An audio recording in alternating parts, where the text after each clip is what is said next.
வணக்கம்.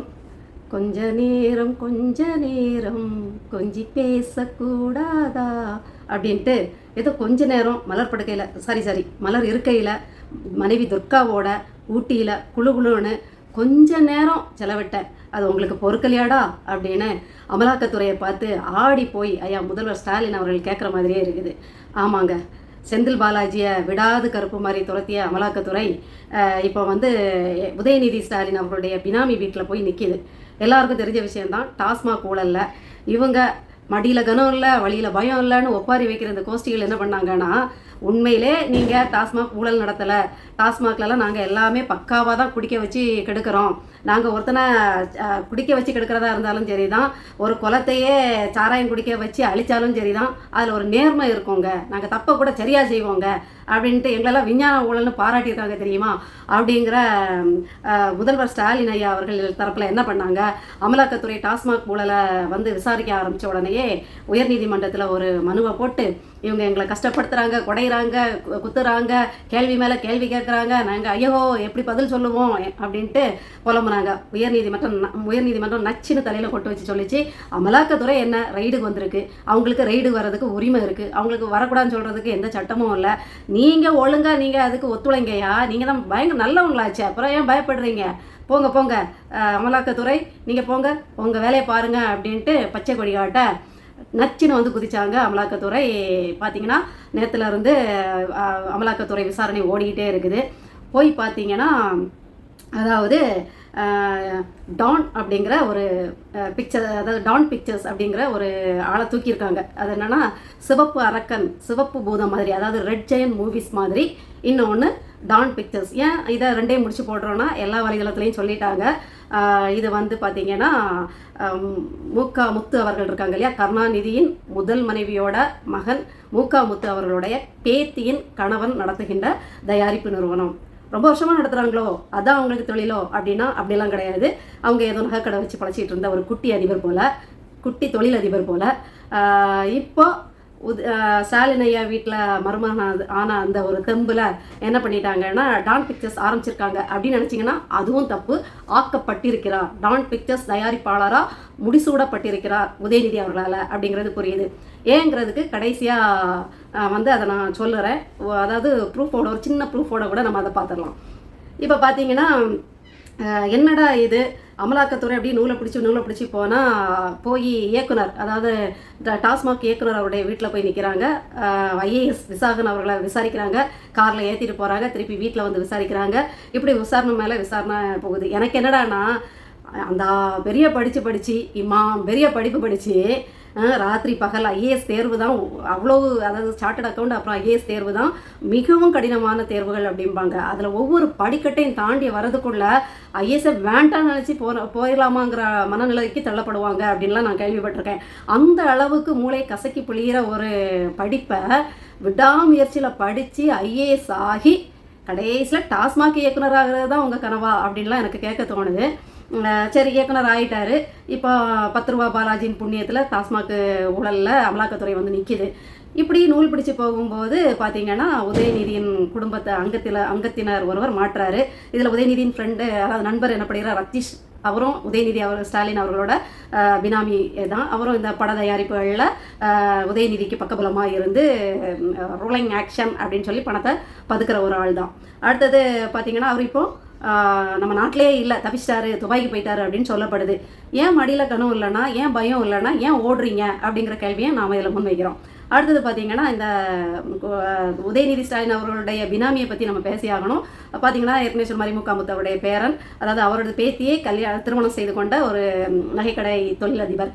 இவர் பார்த்தீங்கன்னா சமீப காலத்தில் இப்போ தான் அந்த இதை ஆரம்பித்து பெரிய படங்களுக்கெல்லாம் தயாரிப்பாளர் அந்த ஃபைனான்ஸ் பண்ணியிருக்காரு. என்னடா இது, ஒரு இப்போ பார்த்தீங்கன்னா ஒரு சாதாரண அறிமுக இயக்குனர் அந்த நடிகர்களை வச்சு பண்ணுறதுனா கூட அந்த அளவுக்கு ஆகாது. அதனால் ஒரு சின்ன பட்ஜெட்டில் எடுத்துகிட்டு போயிடுவாங்க. அதுக்கு சின்ன சின்ன தொழிலதிபர்கள், தயாரிப்பாளர்கள் அந்த தயாரிப்பு செலவை ஏற்றுப்பாங்கன்னு பார்க்கலாம். இது எல்லாம் பார்த்தீங்கன்னா தனுஷ், அப்புறம் சிவகார்த்திகேயன், சிம்பு, இவங்களெல்லாம் ஒருத்தர் தயாரிப்பாளர் இவங்களுக்கெல்லாம் ஆகணும்னா அது ஒரு பெரிய கம்பெனியாக இருக்கணுமே. பொதுவாக ரெட் ஜெயண்ட் சிவப்பு அரக்கன் தான் சினிமா துறையை விழுங்கி இருக்கக்கூடிய பூதம். இப்போ இது வந்து பரவலாக பேசப்பட்டு உதயநிதியோட தலை உருண்டனால அழகாக எப்படி அதை பண்ணிக்கிட்டாங்கன்னா டான் பிக்சர்ஸ் அப்படின்ட்டு இந்த குடும்பத்தில் மருமகனாக வந்த பையன்கிட்டே இதை ஒப்படைச்சி பெரிய பெரிய தலைகளுக்கு தயாரிப்பாளராக மாறியிருக்காங்க. அப்போ ஒரு படத்துக்கு 200 கோடிக்கு மேலே ஃபைனான்ஸ் பண்ண வேண்டியது வரும்போது ஒரே நேரத்தில் எப்படி இவ்வளோ பெரிய ஃபைனான்ஸ் பண்ண முடியும் அப்படிங்கிற கேள்வியை எழும்ப, அமலாக்கத்துறை தான் அமுக்கிற துறையாச்சே, எல்லாத்தையும் அமுக்கவும் செய்வாங்க, போய் அமுக்கவும் செய்வாங்களே, போய் பிடிச்சிட்டு பார்த்தீங்கன்னா நீங்கள் நம்ம எல்லாரும் நினைக்கிற மாதிரி தான் கருப்பு பணம். அதாவது நம்ம பிடிஆர் பழனிவேல் தியாகராஜன் கூட புலம்பி இருந்தார் இல்லையா, கருணாநிதி வாழ்நாளில் செஞ்ச ஊழலை இவங்க வந்து 3 வருஷத்துலேயே 2 வருஷத்தில் செஞ்சுட்டாங்க. 30,000 கோடியை வச்சுட்டு என்ன பண்ணணும்னு தெரியாமல் முழிக்கிறாங்கன்னு உதயநிதி ஸ்டாலின் என்ன பண்ணார்னா, பிடிஆர் ஐயா அமைச்சர் அவர்களே, மங்குனி அமைச்சர் அவர்களே, நீங்கள் பதறாதீங்க, செதறாதீங்க, நீங்கள் பதபதைக்காதீங்க, நீங்கள் ஒன்றும் கஷ்டப்படாதீங்க, நாங்கள் வந்து ரொம்ப லகுவாக இதை மாற்றிடுவோம், எங்களுக்கு அந்த தாரக மந்திரம்லாம் அத்துப்படி, நீட் ரகசியம் மாதிரி நாங்கள் ரகசியமான வேலைகள் பல செய்வோம், அதனால நீங்கள் ஒன்றும் பதறாண்டாம், நாங்கள் எப்படி இதை பாதுகாப்போம் பதுக்கோண்டலாம், நீங்கள் பதறாண்டாம், நீங்கள் லாகா மாற்றி வேறு துறையில் போய் சும்மா உட்காருங்க, பதுக்கிற வேலை அதை எப்படி நாங்கள் வந்து வெள்ளையாக்குற வேலை அப்படிங்கிறதெல்லாம் எங்களுக்கு அதுபடி நாங்கள் செஞ்சுக்கிறோன்ட்டு உருவாக்கப்பட்ட இன்னொரு ரெட் ஜெயண்ட் மூவிஸ் மாதிரி அதனுடைய இன்னொரு சின்ன, அதாவது சிவப்பு அரக்கன் பெத்து போட்ட இன்னொரு அரக்கன் தான் இந்த டான். பேரை பார்த்தீங்கன்னா டான் பிக்சர்ஸ் அப்படின்ட்டு, அதாவது உச்சரிக்கும் போதும் டான் அப்படின்ட்டு வரணும். நீங்கள் ஒன்று அந்த டான் அப்படின்னு நினச்சிங்கன்னா அந்த டான் இல்லை, அது என்ன டான்கிறதையும் நம்ம பார்க்கலாம். இப்படி போயிட்டே இருக்குது. பார்த்தீங்கன்னா அதாவது எப்போவுமே நீங்கள் வந்து ஒரு நல்ல ஆட்சி செஞ்சீங்கன்னா ஓரளவுக்கு தப்பிச்சிடலாம். தப்பும் தவறுமா சின்ன சின்ன அங்கே ஒன்று இங்கே ஒன்று நடந்துட்டா கூட மக்கள் கூட அதை பெருசுப்படுத்த மாட்டாங்க. ஆனால் நீங்கள் முழுக்க பதவி ஏற்ற காலத்தில் இருந்து உங்கள் அப்பாவும் அதை தான் செஞ்சார். அந்த நாட்களை இருக்க பிடிச்சிக்கிட்டு விஞ்ஞான ஊழல் செஞ்சு சாதிச்சார். நீங்களாவது வந்து கொஞ்சம் அதை வந்து செய்யாமல் இருப்பீங்க, இருக்கிறது போதும், அப்பா சுருட்டி வச்சது போதும், நம்ம கொஞ்சம் நல்லது செஞ்சு பேர் வாங்கிட்டு போயிடுவோம், இல்லை நல்லது செஞ்சு ஒரு நல்ல ஒரு முதல்வர் அப்படிங்கிற பட்டத்தையாவது தட்டிட்டு போயிடுவோம், அப்பா வாங்குற கெட்ட பேரை வாங்க வேண்டாம் அப்படின்னு இருப்பீங்கன்னு கொஞ்சம் நினச்சா அது உங்கள் மரபணுலே கிடையாது அப்படிங்கிறத ஒவ்வொரு முறையும் நீங்கள் நிரூபிச்சுட்டு இருக்கீங்க ஐயா ஸ்டாலின் அவர்களே. உங்களுடைய மகனும் அப்படிதான் அமைச்சர் பதவியில். எனக்கு இதில் ஒரு இதை சொல்லணும். அதாவது ஐயா ஸ்டாலின் அவர்கள்ட்ட கேட்குறாங்க, இப்படி ஏதோ ஒரு பேட்டியில் அமைச்சரவை இந்த உங்களுடைய ஆட்சி பற்றி இப்படின்னு ஏதோ கேட்கும்போது அவர் சொல்கிறாரு, உங்களுக்கு போன ஆட்சியில் விளையாட்டுத்துறை அமைச்சர் யாருன்னு தெரியுமா அப்படின்னு கேட்கும்போது முழிக்கிறாங்க, தெரியலை. ஆனால் இப்போ விளையாட்டுத்துறை அமைச்சர் யார்? உதயநிதி ஸ்டாலின் அவர்கள். ஐயா அவர் விளையாடுன்னு விளையாண்டனாலேயும் அவர் விளையாட்டுத்துறை அமைச்சர்னு எல்லாருக்கும் மனசில் பதிஞ்சிடும். ஏன்னா தீராத விளையாட்டு பிள்ளை அவர் அப்படிங்கிறது உலகத்துக்கே தெரியும். அதனால ஈஸியாக அதுவும் மனசில் பதிஞ்சிடும். அதோட பார்த்தீங்கன்னா அவர் உங்களுடைய மகன் அப்படிங்கிற முத்திரை தாங்கி வர்ற கங்காரு குட்டி. முதல்வர் வீட்டில் இருந்து ஒரு வாரிசு வந்து அமைச்சர் ஆகுதுன்னா அது எப்படியா பதியாமல் இருக்கும். ஏற்கனவே சினிமாவில் கொடி கட்டி பறந்தார். சந்தானத்துக்கு டஃப் கொடுக்குற மாதிரி காமெடி நாயகனாக நடித்து உலகமே தெரிகிற அளவுக்கு பெரிய ஹீரோவாக தெரிஞ்சுக்கிட்டாரு. அதே மாதிரி தீராத விளையாட்டு பிள்ளை அல்லவா, அவருடைய விளையாட்டுகளும் மக்கள் மத்தியில் பரவலாக பேசப்பட்டது. அப்படி அவர் மக்கள் மனங்களில் நீங்கா இடம் பெற்றார். போதாத குறைக்கு உங்கள் மகன் கருணாநிதி அவர்களுடைய விஞ்ஞான ஊழல் பிரகஸ்பதி கருணாநிதி அவர்களுடைய பேரன் எப்படியா தெரியாமல் இருக்கும். நீங்கள் புதுசாக ஒரு துறையை உருவாக்கி கொடுத்தா கூட எங்களுக்கு அந்த துறையை கண்டிப்பாக தெரியும், நாங்கள் வந்து மறக்க மாட்டோம் இன்னார் தான் அப்படிங்கிறத. சரியா? அடுத்தது பார்த்தீங்கன்னா இப்போ வந்து மதுவிலக்கு ஆயத்துறை அமைச்சராக புதுசாக அந்த பொறுப்பை வாங்கியிருக்க அமைச்சர் வேற வெகுண்டல்றாரு. இது வந்து அமலாக்கத்துறையின் அபாண்டம், இது எங்களை வந்து பழி வாங்குது, இது வந்து பாஜகவோட இது அப்படி இப்படின்ட்டு. நானும் திருப்பி சொல்கிறேன், மது விலக்கு ஆயத்துறை அமைச்சர்னு வச்சுக்கிட்டு ஏன் மதுவை விற்கிறீங்க? ஒன்று மது விற்பனைத்துறை அமைச்சர்னாவது மாற்றுங்க அப்படின்னு சொல்கிறேன். அதாவது இந்த வில்லனாவே நடிச்சிட்டு இருப்பான், கொள்ள ரவுடிசம் பண்ணுவான். ஆனால் படத்தில் அவனை வந்து ஹீரோன்னு காட்டுவாங்க. அந்த படத்தில் முழுக்க அவன் தான் வருவான், செய்கிறது அவ்வளோ சேட்டையாக இருக்கும், அத்தனை பொறுக்கித்தனம் பண்ணுவான், எல்லாம் பண்ணுவான், அவன் தான் ஹீரோவாக இருப்பான். அதே மாதிரி செய்கிறது வந்து சாராய வியாபாரம், சாராயம் விற்கிற வேலை, அதுக்கு அமைச்சர், அதுக்கு ஒரு துறை. ஆனால் துறைக்கு பேர் என்னன்னா மது விலக்குத்துறை அப்படின்ட்டு பேர் வைக்கிறாங்க. பேரையாவது மாற்றுங்க சாமின்னு திரும்ப நான் கேட்டுக்கிறேன். நான் உங்களுக்கு பேர் தெரியலைன்னா திருப்பியும் சொல்லித்தாரேன். மது விற்பனை இல்லை மது காய்ச்சல் மற்றும் விற்பனை துறை அப்படின்ட்டு மாற்றிக்கிட்டு பொருத்தமாக எதை செஞ்சாலும் பொருத்தமாக செய்யுங்க. பொருத்தம் இல்லாமல் செய்யும் போதே நீங்கள் வந்து யோசிக்க திறனற்றவர்கள் அப்படிங்கிறது இன்னொரு தடவை ஊர்ஜிதமாகுது. இப்படியாக வந்து ஊட்டியில் கொஞ்சம் குதூகலமாக இருக்க போனேன். கொஞ்ச நேரம் என் குடும்பத்தோட என் மனைவியோட ஆசையாக உட்காந்துருந்தேன். கொஞ்சம் ஊட்டியை சுற்றி பார்த்து கோடை வெயிலின் வெப்பத்தை தணிக்க போகும்போது அப்படியே திருப்பியும் வெப்பத்தை ஏற்றி சூடாக்கி விட்டுட்டீங்களேப்பா அப்படிங்கிற மாதிரி ஸ்டாலின் ஐயா குடும்பம் கூடாரம் கொஞ்சம் உதறல் எடுக்க ஆரம்பிச்சிருக்கு அப்படின்னு தெரியுது. இதில் ரித்தீஷுங்கிற பினாமி எஸ்கேப்பு, அதாவது ஏன் இவங்க தப்பி ஓடும்போதே தெரிஞ்சிடும் இவங்க வந்து குற்றவாளிகள் அப்படிங்கிறது. அடுத்தது பார்த்தீங்கன்னா அந்த டவுன் பிக்சர்ஸ் நடத்துகிறார் இல்லையா, அவரையும் வெளியில் காணும், என்னன்னு தெரியல. இதுக்கடையில் தேடி போன இடத்துல அவங்க எல்லாம் விசாரணைக்கு வராததுனால அவர்களோட வீடை வேற பூட்டி போட்டுட்டு அமலாக்கத்துறை போயிருக்கு. இப்படியாக வந்து இவங்க கண்ணாமூச்சி ரேரே காட்டிகிட்டு இருக்காங்க. இன்னும் அமலாக்கத்துறை மேலெல்லாம் பெருசாக எனக்கு நம்பிக்கை இல்லை. ஏன்னா இவங்க எப்போவுமே பாஜகவின் கையாள்கள் இல்லையா, வசூல் ராஜாக்கள், பாஜகவின் வசூல் ராஜாக்கள் அப்படிங்கிறது தான் என்னோட எண்ணம். ஏன்னா அவ்வளோ ஆதாரத்தோடு தான் இவங்க போவாங்க. இவங்க காவல்துறை மாதிரி இல்லை, போய் விசாரித்து ஆவணங்களை தேடி பார்த்து குற்றப்பத்திரிகை தாக்கல் செய்கிறவங்க கிடையாது. ஏற்கனவே கிடைத்த ஆதாரங்களின்படி ஆவணங்களின்படி போய் அதை நீங்கள் செஞ்சீங்க சொல்லுங்க, இதெல்லாம் வச்சுருக்கோம் உங்கள் வாயாலே நீங்கள் சொல்லுங்க அப்படின்னு சொல்கிறதுக்கு தான் அமலாக்கத்துறை. அதுக்கப்புறம் அது நீதிமன்றத்துக்கு போய் அதுக்கான தண்டனையை வாங்கி கொடுக்கணும். ஆனால் இவங்க அமலாக்கத்துறை போய் அமுக்கிற மாதிரி இருக்கும் குற்றவாளிகளை, ஆனால் அவங்க வேற எதையாவது அமுக்கிட்டு போயிடுறாங்க அப்படி சைலண்டாக. அதாவது இந்த அமலாக்கத்துறைங்கிற வசூல் ராஜாக்களை நம்பி தான் பாஜகவே நடக்குது. ஏன்னா ஒவ்வொரு தேர்தலையும் அவங்க ஜெயிக்கிற எம்எல்ஏக்களை வாங்கணும், விலை கொடுத்து வாங்கணும், கோடிக்கணக்கில் கொடுக்கணும். கோடினா 500 கோடி 1000 கோடி வரைக்கும் அந்த குதிரை பேரம் ஏறிக்கிட்டே போகும். அப்போ அவர்களுக்கு இந்த ஊழல் செய்யும் குற்றவாளி முதல்வர்கள் தேவை.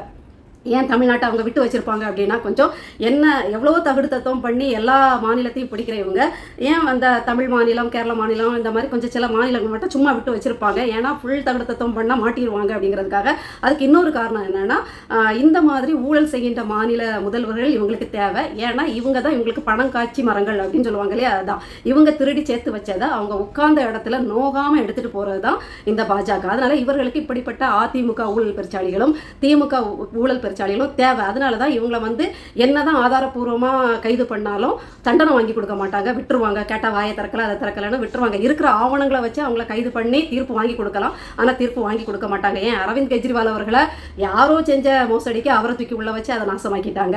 இன்னொரு முதல்வரோட மகளை இதே டாஸ்மாக் இதில் கைது பண்ணி அதை நாசமாக்கிட்டாங்க. எல்லாத்தையும் செஞ்சவங்க ஏன் இவங்களை செய்யலைன்னா, இவங்க மேலே உள்ள பயம் எல்லாம் கிடையாது. இவங்களுக்கு வேணும் இந்த ஊழல், அதிமுக திமுக இவங்களுக்கு வேணும். எதுக்குன்னா வசூலிச்சுட்டு போகிறதுக்கு தான், தங்கள் பாக்கெட்டுகளை அடைக்கிறதுக்கு வேணும். அதனால் பயமுறுத்தி இதோ இப்போ பிடிச்சிருவோம், இதோ இப்போ தீகார் ஜெயிலுக்கு அனுப்பிடுவோம், மொத்த குடும்பம் ஸ்டாலின் மொத்த குடும்பம் தீகார் தான், மாட்டினார் கனிமொழி, மாட்டினார் உதயநிதினு அப்படி ஒரு இதை உருவாக்கிக்கிட்டு அப்படியே சுருட்டிக்கிட்டு அங்கேருந்தே போய் பாஜகவோட கஜானாவில் போய் சேர்த்துருவாங்க அப்படிங்கிறத ஏன் எண்ணம். அதனால் இப்போவும் நமக்கு ஏகிறோம். ஆனால் எனக்கு என்னென்னா, சரி அவங்க தண்டனை வாங்கி கொடுக்குறாங்களோ இல்லையோ, பார்க்கும்போதே உங்கள் எல்லாருக்கும் தெரியும். அதுலேயும் நான் அந்த கிறிஸ்தவ மக்களை தான் திருப்பி கேட்குறேன். உங்களுக்கு பார்க்கும்போதே தெரியுது, வேதாகமத்தில் நீங்கள் திருடனோடும் ஒத்து போகிறீர்கள், அதனால நீங்கள் வந்து நல்லவங்க கிடையாது. ஏன் நீ திருடனா தான் திருடன் கிடையாது, திருடனோடு ஒத்தும் போகிற, அப்போ நீ வந்து நல்லவனாக இருக்க முடியாது, நீ வந்து என்னுடைய பிள்ளைகளாக இருக்க முடியாதுங்கிற மாதிரி வசனம் சொல்லுது. அப்போ இந்த திருடர்களோட ஒத்து போய் அவங்கள ஏற்றுக்கிட்டு நீங்கள் ஒரு இந்த திருட்டு ஊழல் அதிமுக திமுக பாஜகக்கெல்லாம் ஓட்டு போடுறீங்கன்னா நீங்கள் அந்த திருடர்களை ஏற்றுக்கிறீங்கன்னு அர்த்தம். அவங்க திருடர்கள்னு தெரிஞ்சோ திருடலாக இருந்தாலும் பரவாயில்லன்னு ஏற்றுக்கிறீங்கன்னு அர்த்தம். அப்போ திருடர்களோட ஒத்து போகிறீங்க, துணை போகிறீங்கிறத அர்த்தம். அந்த திருட்டில் உங்களுக்கும் பங்கு இருக்குது. கண்டிப்பாக உங்களுக்கு வந்து நீங்கள் இறைவனின் பிள்ளைகளாக இருக்க முடியாது. நீங்கள் உண்மையான கிறிஸ்தவர்களாக இருந்து இறைவனின் பிள்ளைகளாக இருந்தீங்கன்னா இந்த திருட்டு அதிமுக திமுக எல்லாத்தையும் ஒதுக்கி வச்சுட்டு புதுசாக ஒரு கட்சி மக்களுக்காக என்ன செய்யுது, மக்களுக்காக யார் போராடுறா, யார் ஆர்ப்பாட்டம் பண்ணுறா, யார் வழக்குக்கு அஞ்சாமல் நிற்கிறா, யார் 200 300 வழக்குன்னு வாங்கி இன்னும் மக்களுக்காக நிற்கிறாங்க, எதுக்கும் பயப்படாமல் மக்கள் பிரச்சனைகளுக்காக நிற்கிறாங்க, எந்த பண ஊழலும் இல்லாமல் யார் இருக்கா, புது ஒரு கட்சி, இதுக்கு நம்ம போட்டு பார்ப்போமேன்னு நீங்கள் நினைக்கலாம். நினச்சி நீங்கள் தேடி பார்த்தீங்கன்னா கிடைக்கிற கட்சி வந்து நாம் தமிழர் கட்சி தான். நீங்கள் தாராளமாக ஒரு அதுக்கு போட்டு பார்த்துட்டு கூட முடிவு பண்ணிக்கலாம். ஆனால் இன்னும் நாங்கள் திமுகவுக்கு தான் போடுவோம்னா அந்த திருட்டில் உங்களுக்கும் பங்கு இருக்குது அப்படிங்கிறத நான் சொல்லிக்கிறேன். அடுத்தது பார்த்தீங்கன்னா, இந்த அதிமுக திமுகவுக்கு போட்டியே எதுலன்னு பார்த்தீங்கன்னா, யார் அதிகமாக ஊழல் செய்வது, யார் அதிகமாக திருடுவது, யார் அதிகமாக மக்களை வதைப்பது, யார் அதிகமாக மக்களை வந்து சூறையாடுவது, யார் அதிகமாக வளங்களை கொள்ளையடித்து கார்ப்பரேட்டை நண்பனாக்கி அதில் கஜானாக்களை நிரப்புவது, யாருடைய ஆட்சி காலத்தில் குடும்ப கஜானா நிறையுது, யார் ஹெலிகாப்டர் வாங்குறது குடும்பத்துக்குன்னு, யார் பினாமி சொத்துக்களை சேர்க்கறது, யார் சுவிஸில் அதிகமாக இந்த பணத்தை கொண்டு போய், அதாவது கருப்பு பணங்களை கொண்டு போய் சேர்க்கறது, யார் அதிகமாக வந்து திருட்டுல ஜெகஜோதியாக மின்னுறது. அது மட்டும் கிடையாது, யார் அதிகமாக, யாருடைய கட்சியில் அதிகமாக பாலியல் வன்கொடுமைகளை அரங்கேற்றுகிறார்கள், இதுலேயும் இப்போ இவங்களுக்கு போட்டி. நீங்கள் பார்த்தீங்கன்னா அதிமுக ஆட்சியில் பொள்ளாச்சி, அது இது இன்னும் ஏகப்பட்ட சம்பவங்கள் பாலியல் வன்கொடுமை இருக்குது. அப்போவுமே அதிமுக பிரமுகர்கள் இன்னும் பல இதில், கன்னியாகுமரியில் காசிங்கிற ஒருத்தன், அடுத்தது வந்து இளம் பிள்ளைகளை கொன்றது, இந்த இது மாதிரி பாலியல் வன்கொடுமை பண்ணி இப்போ கூட சிறையில் ஒருத்தன் இருக்கான். ஆனாலும் அவனுக்கு கூட இன்னும் வந்து ஒரு ஒழுங்கான தீர்ப்பு கொடுத்து ஒரு தண்டனையை கொடுத்து, என்ன சொல்கிறது, மரண தண்டனை கொடுத்துருக்கணும். ஏன்னா பெண்ணை 4ஆம் மடக்கு எரிச்சிட்டு வந்த ஒருத்தனெல்லாம் ஆயுள் தண்டனை கொடுத்து வச்சா உண்மையிலே மனசு ஆறாது. அந்த அளவுக்கு அதிமுக ஆட்சியிலும் அவ்வளோ பாலியல் வன்கொடுமைகள். அதில் முக்கால்வாசி பேர் பார்த்தீங்கன்னா அதிமுகவை சார்ந்தவர்கள். திமுகவில் பார்த்தீங்கன்னா வந்ததும் அங்கேயும் பாலியல் வன்கொடுமைகள். ஒரு திமுக கூட்டத்திலேயே போலீஸ் அதிகாரியை இடுப்பகில்றது. அதுக்கப்புறம் பார்த்தீங்கன்னா அண்ணா பல்கலைக்கழகத்தில் ஒரு சாரோட நண்பன் பிரியாணி கடைக்காரன் செஞ்ச வேலை, அவன் எந்த ஓட்டைக்குள்ளே வழியாக வந்து இந்த அசிங்கத்தை, இந்த அகோரத்தை செஞ்சானோ அதே ஓட்டை வழியாக அந்த சார் தப்பிச்சுட்டு போயிட்டாரு. இன்றைக்கி அந்த சார் யாருன்னு கண்டுபிடிக்க முடியலை, தெரிஞ்சாலும் தண்டிக்க போகிறதும் இல்லை. ஏன்னா திமுக முக்கிய புள்ளி அப்படிங்கிறது எல்லாருக்கும் தெரியும். அடுத்தது பார்த்தீங்கன்னா இன்னும் நிறைய இப்போ பார்த்தீங்கன்னா அரக்கோணத்துலேருந்து ஒரு கல்லூரி பெண் முற்றிலுமாக தன்னுடைய முகத்தை மூடிக்கிட்டு பேசுகிறா. பயம், அச்சுறுத்தல் எவ்வளோ இருந்துச்சுன்னா அவங்க இந்த மாதிரி வந்து புகார் கொடுப்பாங்கன்னு பார்த்துக்கோங்க. அரக்கோணத்தில் உள்ள திமுக பிரமுகர் ஒருத்தன் வந்து என்னை ஏமாற்றி கல்யாணம் பண்ணிக்கிட்டான், அதுவும் நான் ஒரு வழக்கில் இருந்தனால நான் வக்கீலாக உனக்கு உதவுறேன் அப்படின்னு பேசி என்னை கல்யாணம் பண்ணிட்டு டெய்லி சிகரெட் சூடுன்னு காயங்களெல்லாம் காமிக்கிறாங்க. அவ்வளோ வதப்பட்டிருக்காங்க. அப்புறம் இந்த இது இவனுக்கு ஏற்கனவே திருமணம் ஆகிருக்கு. இன்னும் நிறைய பேர் இப்படி ஏமாற்றிட்டு இருக்கான். குறைஞ்சது ஒரு 7-8 பெண்கள் இப்படி ஏமாற்றிருப்பான். அதாவது பாலியல் சித்திரவதை மட்டும் இல்லை, வன்கொடுமை, உடல் ரீதியான சித்திரவதைகளும் கொடுக்குறான் அப்படின்ட்டு பேசியிருக்காங்க. பார்த்தீங்கன்னா திமுகவை பார்த்து துப்பிக்கும். உங்கள் ஆட்சியில் அது சரியா, இது சரியா, பாலியல் தொல்லை அது இதுன்னு திமுகவை பார்த்து துப்பிக்கும். திமுக வந்து அதிமுகவை பார்த்து துப்பிக்கும். இப்படி ரெண்டும் மாறி துப்பிக்கும். அதுக்கப்புறம் எல்லாம் சேர்ந்து பாஜகவில் இந்த சல்சா நடக்கும்போது எல்லாம் சேர்ந்து அதை துப்பிக்கும். ஆனால் நானும் மாற்றி துப்புற அளவுக்கு இருக்கும் தவிர ஒன்று கூட ஒழுங்காக உருப்படியாக நல்லதை செய்கிற மாதிரியோ ஒரு நீதியான நேர்மையான பெண்களுக்கும் குழந்தைகளுக்கும் பாதுகாப்பு கொடுக்கின்ற, பாலியல் வன்கொடுமைகளை தடுக்கின்ற, இல்லை அப்படியே தன்னுடைய பிரமுகர்களை, தன்னுடைய கட்சி சார்ந்தவர்களை செஞ்சிட்டாலும் தயங்காமல் அவங்களுக்கு தண்டனை வாங்கி, தன்னுடைய அரசு வழக்கறிஞர்கிட்ட சொல்லி இது உண்மையாகுங்கிற பட்சத்தில் அவனுக்கு தண்டனை வாங்கி கொடு அப்படின்னு. இப்போ பொள்ளாச்சிக்கு பெருசாக அரசு வழக்கறிஞர் வந்து பீலா விட்டுட்டு போனாரே, நான் தான் பண்ணேன்னு. அது மாதிரி இதே மாதிரி அரசு வழக்கறிஞரை வச்சு ஒன்றா செய்ய சொல்லுங்க பார்ப்போம். செய்யவே மாட்டாங்க. இந்த பெண் கூட என்ன கதறா, நான் வந்து சம்மந்தப்பட்ட காவல் நிலையத்தில் போகும்போது என்ன தான் திட்டி அனுப்புனாங்க, நீ ஏன் போன, என்ன தான் அசிங்கப்படுத்தி அனுப்புகிறாங்க, எடுத்துக்கவே இல்லை. அதனால தான் நான் இப்போ வந்து ஊடகத்தில் வந்து இதை சொல்லி, இப்போ ஊடகத்தில் சொன்ன பிறகு தான் முதல் தகவல் அறிக்கையை பதிவு பண்ணியிருக்காங்க அப்படின்னு சொல்கிறாங்க.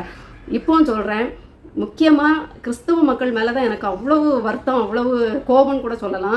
இன்னும் இந்த திருட்டு திமுகவை, இன்னும் இந்த திருட்டு அதிமுகவை, ஒரு பாஜக பூச்சாண்டியை காட்டி நீங்கள் ஏமாந்தீங்கன்னா நீங்களும் இறைவனுக்கு கணக்கு கொடுக்கணும். உங்களை பார்த்தோம் நீங்கள் திருடனுக்கு ஒத்து போனியா, நீ திருடனை அரியணை ஏற்றனல, அப்போ திருட்டில் உனக்கும் பங்கு இருக்கிறேன்னு கேட்குற நாட்கள் வரும் அப்படிங்கிறத நான் சொல்லிக்கிறேன். இன்னும் ஒன்று, பொதுவாக மக்களே உங்களுக்கு சொல்கிறதெல்லாம், திமுக அதிமுக பாஜக எல்லாத்துக்கும் ஒரே அஜெண்டா, ஒரே நோக்கம்தான், கொள்ளை அடிக்கணும்.